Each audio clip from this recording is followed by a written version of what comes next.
bir rayондун эли байлыгына да башкасына да жеткен бийиктигине да карабастан 30 жаштагы жигитти көтөрүп жогорку кеңешке шайлаган. Ошол кездеги 40тагы кишилер 70ке, 50дөгү кишилер 80ге чыкты. Ушундай чоң ишеним болгон. Аябай чоң ишеним. Тилекке каршы ошол ишенимди көтөрүп алып кетчү бир катмар келбей калган да. 105 депутат болсо ошонун ичинен бир 10-15 гана ошондой келип, калгандары баягы базар келди деп чуркап, ошол кездеги жетекчилерге сыйынып, жүгүнүп, ошолорду ороп, туура эмес жолго салып коюп, аларды түртүрүп, кулатып берип, өзлөрү бул жакта жакшы болуп калып, экинчи келген кишиге Кытай коюшуп, мына азыр бүгүн да ошол кырдаал болуп атат. Дал ошонун өзү.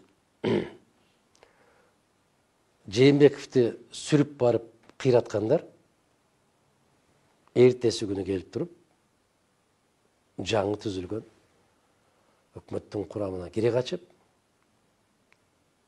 бүгүнкү келген азаматтарды ай да, күн да сиздеп, көкөлөтүп, кайгы ушул. Мадумаровдун айырмасы ошондо, жана Кубатбек Жусупалиев деген киши, биздин керемет жазуучубуз, аксакал.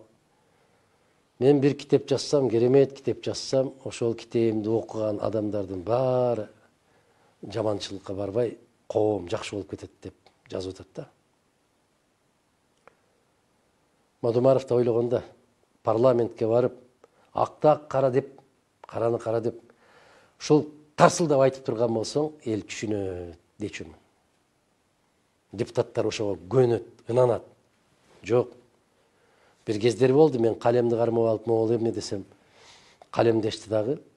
Президент тарабынан каршы пикир келсе, кокуй, биз калем деп жаңылышып калыптырбыз. Бул деген бычак турбайбы дегенге чейин барышкан. Ар бир өткөн кадам жүрөгүңдө бирден тилик калтырат. Кайсы бир акылман айтпадыбы?